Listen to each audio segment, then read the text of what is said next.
رسول الله صلی الله علیه وسلم د رمضان متعلق به صحابو ته ډیر لوی ترغیب ورکاو او فرمایل به وی د رمضان د پاره د شو قدر د میاشت خیال وساته ور دومره د شو قدر میاشت ګوره ولې چې د شو قدر میاشت معلومه شي نو بیا رمضان آسان دی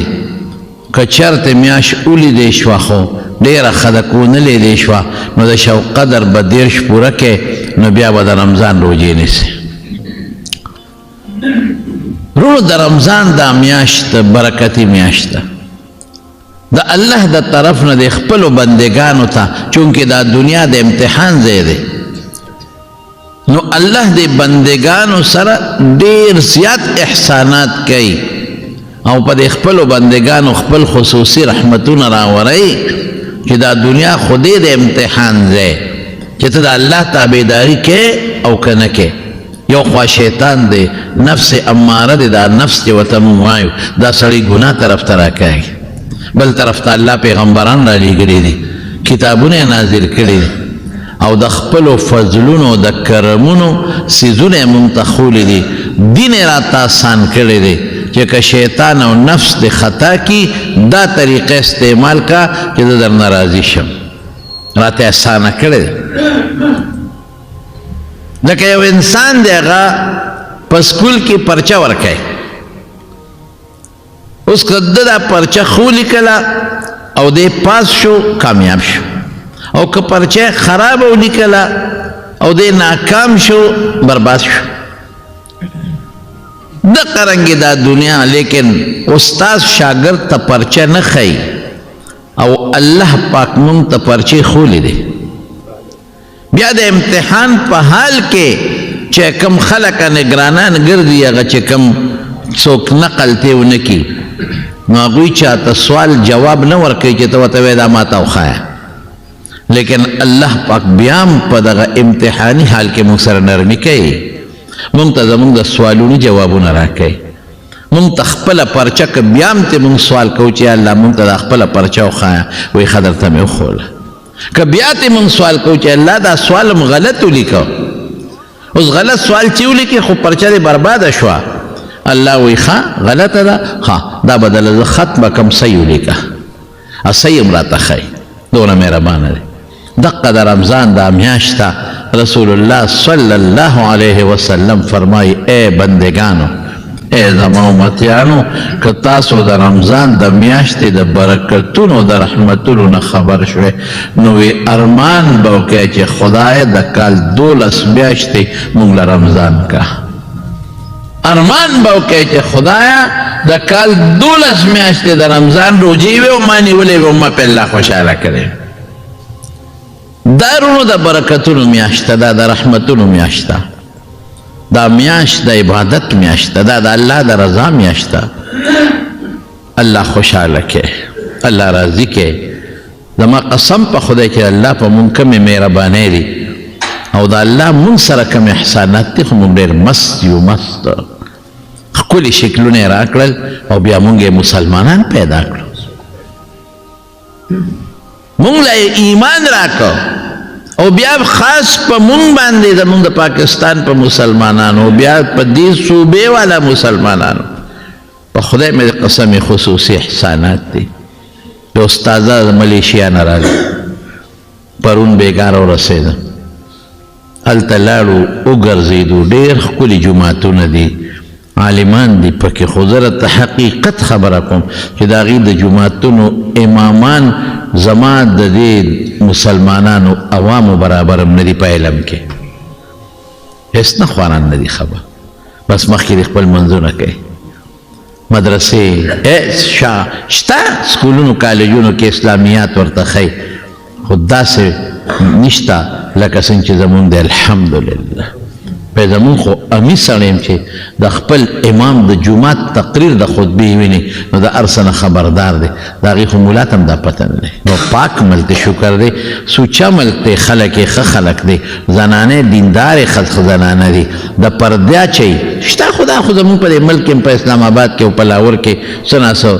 دا بے ستری و بے پردگی شتا لیکن عموماً زنانه په اسکاف کې ګرځي پلیت ملک نه دی خراب ملک نه د مسلمانانو ملک دی لیکن ما وی چې خدایا مونږ له کوم ملک راکړی د پاکستان غوندې نعمت ته راکړی مونږ له چې کومه صوبه راکړی د پښتنو نو بس ما وی دا جنت دی بس په دنیا کې جنت دی رب العالمین زمارونو په مونږ ډېر لوی احسانات دي خو مونږ ډېر ناشکره یو او دې لږ ژوند کې دا د دنیا دا د شلو ورځو د 13 ورځو ژوند زه ورته شل او 13 ورځې ویم د دې نه هم کم ژوند دی دې ژوند کې مونږه الله راضي نه که مونږ مستي وکړه مونږ د خدای نه یریږو نه په خدای اوس هم راته یو ملګري خبره کوله اوس لږ ساعت مخکې زموږ د جمع ملګری د جمعې وی بعضې خلک دي زموږ په دې نږدو علاقو کې راته وایي زه نوم نه علم د ځای وی روجو پورې ټوقې کوي چې دا روجو ته پکې لا څه ضرورت دی دا روجه پکې څه شی دی دا خبره او روجې نیسي نه دي ځان ته مسلمان میں مسلمانان او مسلمانان دې روجو ته پکې ساجت دی د خدای وی روجو ته ساجت دی مې بیا به وایي چې د خدای مونځ ته وي دقه م وایي نه مونځ کې نه روجې نیسي وایي دقه م وایي چې د خدای دې مونځ ته ساجت دی د خدای روجې ته ساجت دی سبا به د خدای زکات ته ساجت دی بل به د خدای صدقې ته ساجت دی بل به د خدای عمرې ته ساجت دی بیا به د حج ته ساجت دی بیا به چې د مونږ ذکر کوو دې ته د خدای ساجت دی بیا به درود شی وایي دې ته د خدای ساجت دی بیا به چې د مسلمانۍ ته د خدای ساجت دی د خدای خو هېڅ حاجت نشته په خدای قسم که زما اسلام ته هم حاجت شته حاجت خو زما دی ضرورت خو زما دی دا دنیا خو د امتحان ځای دی حاجت زما دی د خدای نه دی ما ګوري چې ته زما تابعداري کوې او که نه کوې ما ګوري چې مال ما درکړه زما په نوم پکې پوټې غوندې د ماشي د خپې عمر ورکوې که نه ورکوې ما ګوري چې ښکلي وجود مې درکړم ما ته دا تندې دا ښایسته مخ په دې ځمکه لګې که نه لګې ما ګوري چې زما دپاره په دا لوږه تنده تېری او که نه تېری ما ګوري چې زما په حکم زما کور له ځې او که نه ځې ما ګوري چې زما په حکم زما د محبوب ملاقات له ځې او که نه ځې ما ګوري چې دا ما کم مال درته درکړه نو خپلې کونډې له دا نه خدای وایي مال راکړه د هغې دا مطلب نه چې مونږ یې خدای له عیاذا بالله ورکړو چې الله والا ته ورته محتاج یې خدای محتاج نه دی ان الله هو الغني الله خدای چاته ساجت دی دا خو مونږ ټول منو زمونږ ایمان دی ما ته وایي دې کونډې ترور له دې ورکړه ما ته وی دی روح خور لدی ورکا دی رور لدی ورکا ما ته وی دی زوم لدی ورکا ما ته وی دی رور لدی ورکا ما ته وی دی گاونډي لدی ورکا دی غریب ل ورکا دا ورکا دا ما داسې شو لکه چې ما لدی راکړي دا خو د امتحان ځای دی اوس تر باندې خدای خپل قهر او غضب نازل کړي کبر جنه بیا به څه کوې اوس دې راونیسي ورشه شفا ته ورشه مریضان پکې داسې پراته دي داسې مریضان په خدای مې د قسمي وایي شپېته لکه او یا لکه روپۍ راوړه نو ستا اپریشن به کېږي ورنه نه کېږي ورشه دا لاهور ته لاړ شې شوکت خانم اسپتال ته د پېښور د کینسر اسپتال ته لاړ شې ته به دنیا ټوله دلته پرته ده هلته ورته یې 6 لکه راوړه 15 لکه راوړه 10 لکه راوړه نو دا که په دې دې رو نه نیسي بچې دله رو نه نیسي نو په قبر کې به بیا څه کوې ظالمه ولې قبر کوې د مسلمان په کور کې خدای پیدا کړې پلار مسلمان مور مسلمانه چې سار پاسې نو الله اکبر اواز په دې غوږ اورې الله اکبر اواز په دې صرف د موټرګي د لاسه د پیسې د لاسه دومره تاپ کې قبر پیدا شو روجه پکې چا وی روسته ده روجه پکې خدای روسته ده قرآن روسته ده ای های دا مسلمان نه دی که په خولې ځان ته مسلمان وای مسلمان نه دی دا کافر دی که په خولې ځان ته مسلمان وای او داسې قسمه خبرې کوي چې رجوع پورې خاندي مونځ پورې خندا کوي زما قسم په خدای دا منافق دی قسم مې راته وخوړ دا کافر دی دا منافق دی مونځ پورې استهزا کول ټوکې ټقالې کول رجوع پورې ټوکې ټقالې کول رجوع ته سپک نظر کول مونځ ته سپک کتل ورشه د دنیا تاریخ وګورئ که هغه ستا د هر مذهب سره تعلق لري د هر مسلک سره تعلق لري د هغوی نه تپوس وکړئ د ټولو د ځمکې د اسمان د پاسه ځمکې لپ د پاسه د اسمان لاندې چې څومره عالمان دي مفتیان دي تپوس وکړه قرآن نه تپوس وکړه د پیغمبر د حدیث نه تپوس وکړه دا کافر دی چې مونځ پورې خندا کوي مونځ پورې ټوکې کوي مونځ ته سپک ګوري روژې ته سپک ګوري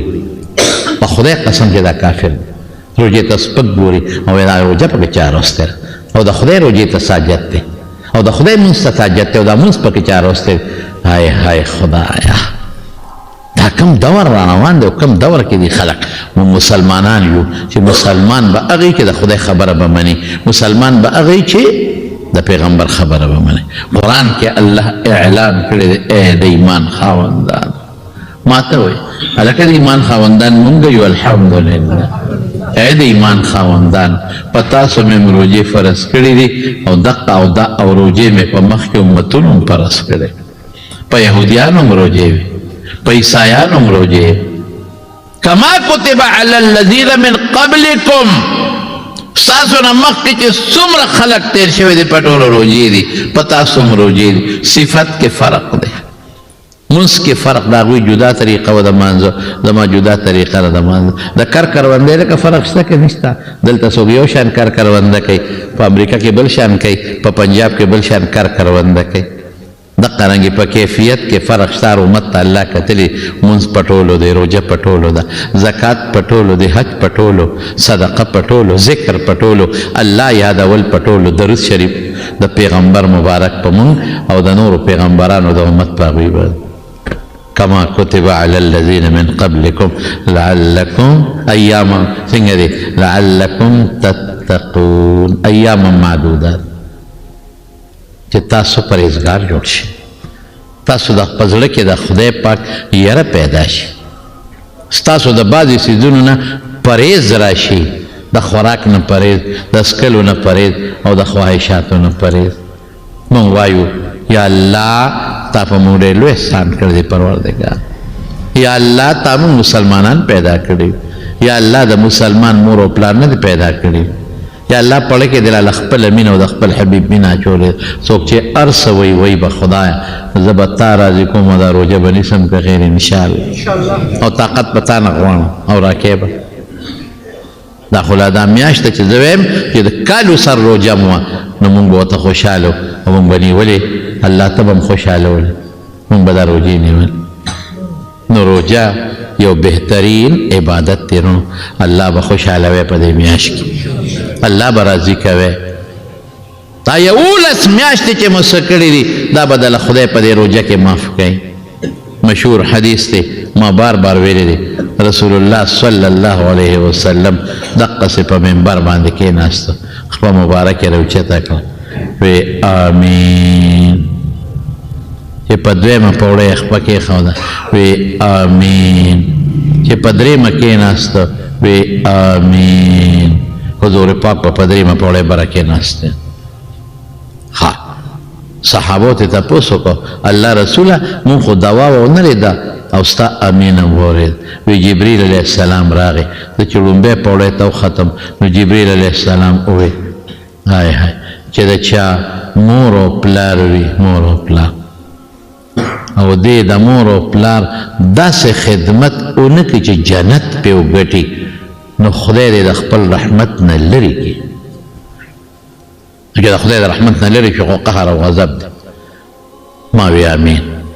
اوس ګورې چا دعا وکړه جبریل علیه السلام چې په ټولو فرشتو کې مقربه فرشته ده امین پې چا ویلی دی محمد مصطفی صلی الله نو چې دعا هغه کوي امین پې حضور پاک وي او په جومات کې کوي واه واه نو دا به څنګه نه قبلېږي د مور او پلار به خدمت کوي داسې خدمت یې وکړي داسې چې جنت پې وګټئ په ډېر اسانه ګټلې کېږي چې کور ته لاړ شي مور او پلار ته مخامخ ودرېږه او مسکې شه ورته او خانده ورته دا دې هم ثواب وشو جنت ته وګټه مور او پلار له پخپو چاپي وکړه زور والا وکړه جنت ته وګټه او که دوی دې رټي درنه خپئ او دا مخ درته وایي نو دا بل ورته نیسه نوړی په خوله کې ورکوه وهي دې خیر دی بله ورکوه وهي دې بله ورکوه ډېرې خوارۍ مور او پلار دې بچو سره کوي په خدای قمې دې قسم بوډا دی بوډا حرام پیدا کوي خو بچو لره ورته پته ده چې آخرت مې ځان به تباه کړ خو د بچو ته کتی نه شي چې زما دا بچي ښکلې صحتمند دی او دا خوشحاله د مرګ په غاړه دی بیا بچو له غم کوي کتی نه شي بچو ته خپل آخرت یې غرق او برباد کړ خدای پړه کې سوچي چې زما دا بچي خوشحاله ژوند نه ما نه پس تېر کړي د خیرت یې او بچي یاد او چې مري نو څه وایي ښځې ته څه وایي ښځې د وړو خیال ساته ګوره ښځې ته وایي د وړو خیال ساته او ښځه چې مري نو سړي ته څه وایي ای سړیه د دې ماشومان هغه ماشومان نه د بچو خاوندان د بچو خاوندان او ای سړیه د دې بچو د دې وړو ګورې خیال ساته زما والده صاحب الله دې وبخي چې کله وفات کېده په زه برایم بس ودوملو چې ورلم بیا خو وفات ولو یقین په خدای وکړه ما هغه خویندو ته مې وی چې تکلیف شو وی مونږ ورته وی چې ورګه هغې ته اواز کو وی واړه د خوبه مو باسې الله واړه د خوبه مو باسې مور ته بیا دا بچي واړی پلار ته دا بچي واړی واړه وته که د بچو خاوندان مې نو واړه وته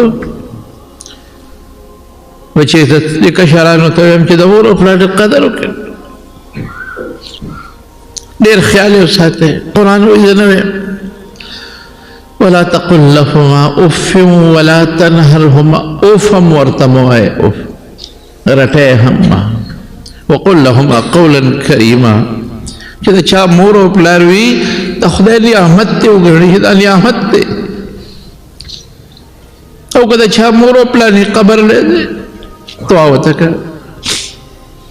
ذکر کوئ دعا ورته بخیر تلاوت کوئ ورته بخیر صدقه کوئ ورته بخیر مور او پلار مه خفه کوئ داسې مخلوق مې لیدلی چې مور یې د کوره ایستې ده او داسې مخلوق مې لیدلی چې پلار یې شړلی د کوره ایستې دی ولې ته ماشوم نه لوی کړې تا له خوله کې نوړی نه ده درکړې ته نه لمبولې ته نه پاک کړې تا صفایي نه ده کړې ستا تربیت یې نه دی کړی او داسې مور او پلار هم شته داسې بچي هم شته چې مور او پلار په حرم کې مې کتلي دي په شا ګرځي او طواف کې تاویږي او داسې مې ملي چې مور او پلار په کرسۍ کېنولي او طواف پې کوي او داسې مې لیدلي دي چې خپلو بچو د خولې نه روزي راوباسي او مور پلار نه ورکوي او داسې ظالمان هم شته وایي ما پلار داسې مور داسې و ما رټي هغه بل زوی خوښ دی او زه یې نه یم خوښ نو هغه به یې ځکه خوښي چې هغه به یې قدر کوي ته به یې قدر نه کوي ته به یې عزت نه کوي مجبوری که نه بعضې مور او پلار د یو بچي نه مجبوری مه کوئ د خپل او یاد وساتئ که مو مور او پلار سره څنګه وکړل چې در نه پیدا دی هغسې به سره کوي وی نه کړل او زه جمدې وم راشئ ما ته وایه ملا دروغ دی ویل نو حضور پاک فرمایي چې جبریل علیه السلام دا خیره وکړه چې مور او پلار یې جمدي وي او دې پې ځان جنت ته ونه رسوي خدای دې د خپل رحمت نه لرې کړي ما وي امین او بیا چې کله په دویمه پوړۍ قدم کېښود وی چې ستا نوم څوک واخلي او درود شریف یې ونه وایي خدای دې د خپل رحمت نه لرې کړي ما وي امین زما وروڼو زموږ د ښکلي پیغمبر په موږ ډېر احسانات قسم په خدای دا زموږ ایمان د هغه د برکت دی دا زموږ دین د هغه د برکت نه دی په قرآن حضور پاک پوه کړي الله خو صرف دومره ویلي چې اقیموا الصلات اوس د صلات ډېرې معنی دي پیغمبر مبارک موږ پوه کړي موږ دپاره جړاګانې کړي دي موږ له جړاګانې کړي دي خدای نه سوالونه کړي دي د شپې مقبرې ته تللی دی امت له دعاګانې کړي دي او ډېر احسان دی د حضور پاک دا دوه غټ نعمتونه دي یو د حضور پاک په شکل کې او د قرآن شریف په شکل کې نو درود شریف پر رسول الله صلی الله علیه وسلم زما وروڼو وایه د رمضان میاشت کې بیا خامخا وایه د جمعې په شپه درود شریف د برکاتو ذکر راغلی او دریم چې کله په پوړی مې خپه کېښوده وایي چې په چا د رمضان میاشت راشي او دې ځان په خدای ونه بخي نو دا د خپل الله د رحمت نه لرې شي ما وی امین داسې عبادت به کې چې ځان په الله وبخې او په اسان کې په ګرانه نه کې داسې عبادت ځان په الله وبخه روژه چې دې ونیوله د الله د رضا دپاره غیبت پکې مه کوه دروغ پکې مه وایه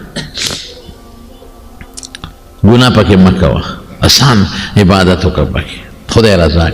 د یو فرض ثواب د یو نفل ثواب د فرض برابر دی. نفل ثواب د فرض ډېر درون عبادت او د فرض ثواب دا د او یو فرض برابر دی. څومره لوی ثواب دی. صلات تسبیح کوئ. حضور پاک خپل مبارک تره ته ښوولی دی حضرت عباس رضی الله عنه ته، او تاسو ته صلات تسبیح معلوم دی. درځي ټولو له شکر الحمدلله صلات تسبیح وکړئ، کني د خپل ملا صاحب نه زده کړئ. داسې شوه لکه چې په رمضان کې د یو ځل صلات تسبیح وکړه لکه چې د رمضان نه بغیر د اویا ځله صلات تسبیح کړي. د شپې خپلې تراویح پوره کړئ، چاته مه ګورئ. څوک وي تراویح داسې او څوک وي داسې او څوک او ښکلې تراویح کوئ، خشته تراویح، منډو والا تراویح مه کوئ. منځ پورې په خدای منځ پورې خلک ټوقې کوي. کومه زمانه شوه تراویح ډزلو ډزلو ډزلو، ولې داسې کوې؟ ختم وکړئ، هر جماعت کې وکړئ ختم. بعضې سړی به وایي یاره جي ختم کوو، بل وایي یاره څوک نه ودرېږي. ودرېږي ته نه ودرېږي. ته چا نه تا تپوس کوئ چې څوک نه ودرېږي؟ ته شروع کړه ټول به ودرېږي. په اتو کې مه کوه، خیر دی. په دریو کې مه کوه، لسو کې وکړه، لسو کې نه په غونډه میاشت کې وکړه، لږ لږ کوه چې څنګه کولی شي. وکړئ ختم. دې ته شهر القرآن وایي، د قرآن میاشت. هغه میاشت چې قرآن پکې نازل، هغه څه شو مړه بوډاګان سړي به او ختمونه زمونږ په ټول کلي کې یو حافظ و، حافظ حبیب الرحمن صاحب الله دې په قبر عنوان نازل کړي. د قاسم خیل حافظ صاحب چې به ورته وایي، د شیخ مولانا محمد طاهر صاحب والد صاحب، دا یو حافظ و. حافظان اوس خدای پاک دونه حافظان جوړ کړو چې په خپلو محلو کې موږ شمېرلی نه شو. دا مخکې کې په زور یې راولي. راشه حافظ صاحب ختم کوو، شروع کې بالکل شروع کې ټول ملګري ختم شروع کې. او هغه ته وایي چې په قلار قلار تلاوت کوي، دا نه چې ډز ډز ډز ډز ډز ډز. مونځ د خدای عبادت دی، الله راضي کول دي، خدای خفه کول نه دي. ځان به نه خلاصوي د عبادت، ښکلی عبادت خشته. په ناسته وکړئ، نفل عبادت دی، خیر دی، پروا نشته. که څوک په ولاړه نه شي کولی، په ناسته وکړئ، په ناسته وکړئ چې په ولاړه یې نه شي کولی. خو تراویح کوئ او داسې مه کوئ هغه جومات کې زر زر کېږي. دا خو ته ځان خلاصوئ چې تا هغه جومات ته زر زر لدې په لاره یې څونه وخت ولګېد، په تلو دې 11-12 منټه ولګېدل، په راتلو دې 11-12 منټه ولګېدل. نو دا 20 منټه په دا خپل جومات کې 10 منټه به د هغه لږ په قلار کوي که نه. نو تا څه توره وکړه، څه توره دې وکړه؟ زر زر کوي هغه جومات والا، هلته دې مانځله. ای های خدای، په لاره یې څونه وخت ولګاو، په تلو راتلو دې څونه وخت ولګاو، په قلار قلار. بلکې زه تاسو ته وایم، مقتدیانو دوستانو ته، د خپلو کشرانو ته، چې کوم مولا زر زر کوي خلکو مخکې شرموه مه، خو پټ ورته ووایه استاد جي که داسې مونځ کوې نو مه کوه، داسې مه کوه، په قلار کوه. خلک تنګېږي، ولې تنګېږي؟ په ناسته یې کوي، هېڅوک هم نه تنګېږي. په خدای چې دا بوډاګان د دې ځوانانو نه تکړه دي. دا ځوانان هغسې نه شي ودرېدلی لکه دا بوډاګان چې څنګه ودرېږي. داسې په داسې د خلکو مشوره کړې ده دا خبره. خلک تنګېږي او خلک تنګېږي. خلک ولې تنګېږي؟ ته تنګېږي. ختم پکې وکړئ، ښه مزېدار. هر جومات کې قاریان حافظان راولئ او ښکلې ښکلې ختمونه وکړئ او زر زر مه کوئ. ښکلې ختم یو کم 10 شپو کې وکړئ چې لږ لږ سبق او خشته تلاوت کې قاري صاحب مزېدار. څونه وخت به پرې لګي؟ او که ډېر زر زر یې مې کې د لسو کې وکړئ، خیر په قلار قلار وکړئ. مختلف قاریان دی راوله، یو یو په حرمینو کې څومره خوند کوي،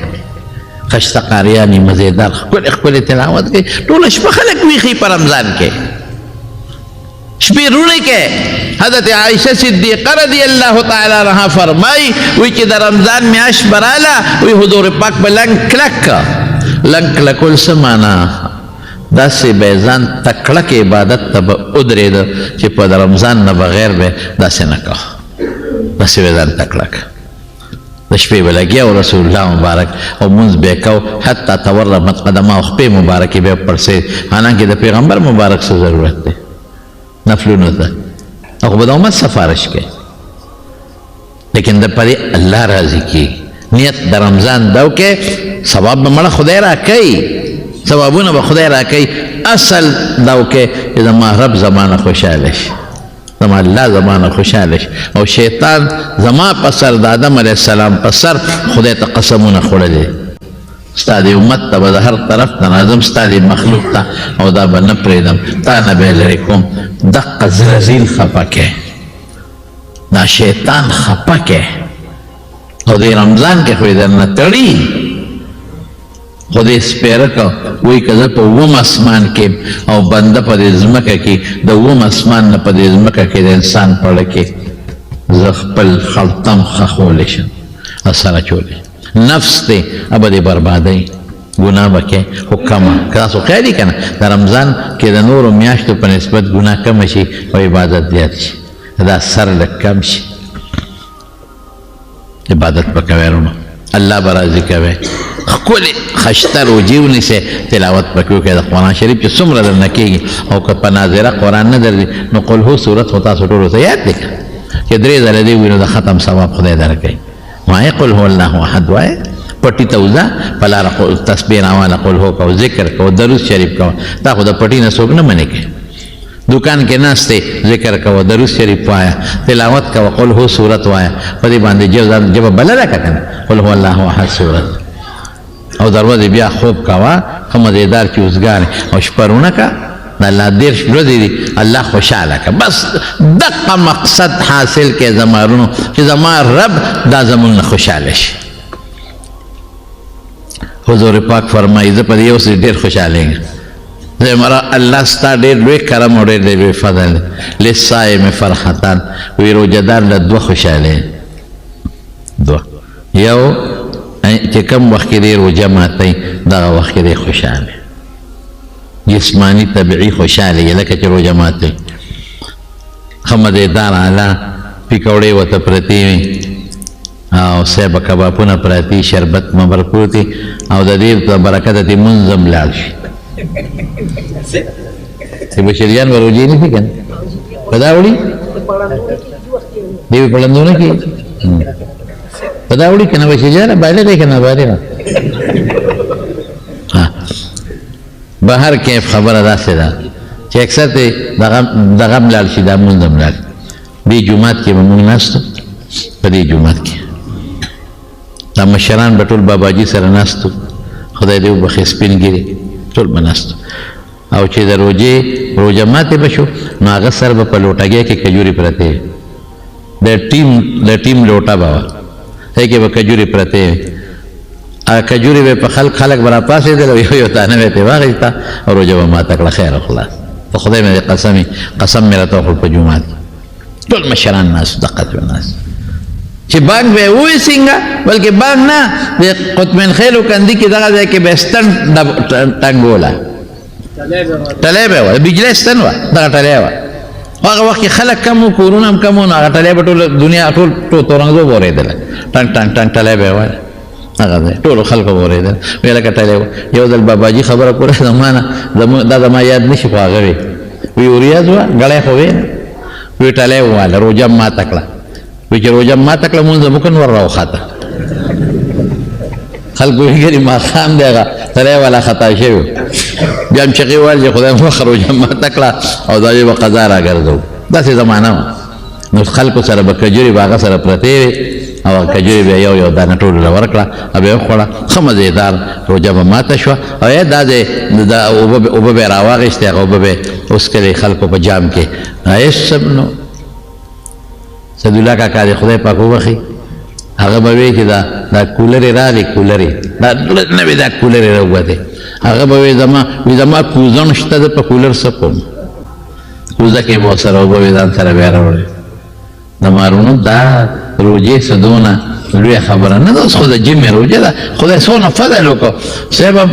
اوړی شوی ومونږ چې دا روجې به څنګه تېرېږي الله رحمه داسې بارانونه وکړل چې د دې په اوړي کې بیا جمې راوسته نو که خیر انشاءالله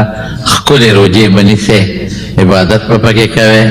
د شپې به م عبادت کوئ او چې مونځ د نه فرض د روجه ماتې د وجې نه لاړ نه شي او پېشمني وختي پاسئ ښځو نه چل زده کړئ که مونږ د ښځو نه ښځې زمونږ نه تکړه دي په خدای خیر وکړي ښځې زمونږ نه تکړه دي مونږ چې مازدیګر شي که نه او چې غږ مه کوئ ورو سړی ګورې دغه دی زمانې د برېتونه نیولې او روجه پې لګېدلې ده ای خدای دا روجه ته تسسکوره ده یا چا په سر لګېدلې نو خو دغه ښځه په کور کې د سهار وختي غریبه پاڅېدلې ده جامې یې انځلې دي کور یې جارو کړی او ماسپښین مازدیګر لګیا چې غوښه پرې کې تاله پکوړې پخوي تاله کباب پخوي څونه خوارې کوي محنت کوي ته به روژه مخکې ماتې هغه ده نه وروسته ماتې او لا نخرې بیا لیکې مالګه په کبابو کې زیاته ده مالګه پکوړو کې زیاته ده خدای که چې د مازدیګر دی واما مالګه زیاته ده څه خبره ښه پېشمني غریبه هغه هم تراویح کې ته م وکړې ماشومان ورته بېله پینګه پینګه کوي او په 2 بجې 3 بجې غریبه پاسي نو تاله پراټې پخوي تاله اګې مګې پخوي تاله سامان پخوي او تاله بیا راشي وي ښی دی پاس هم که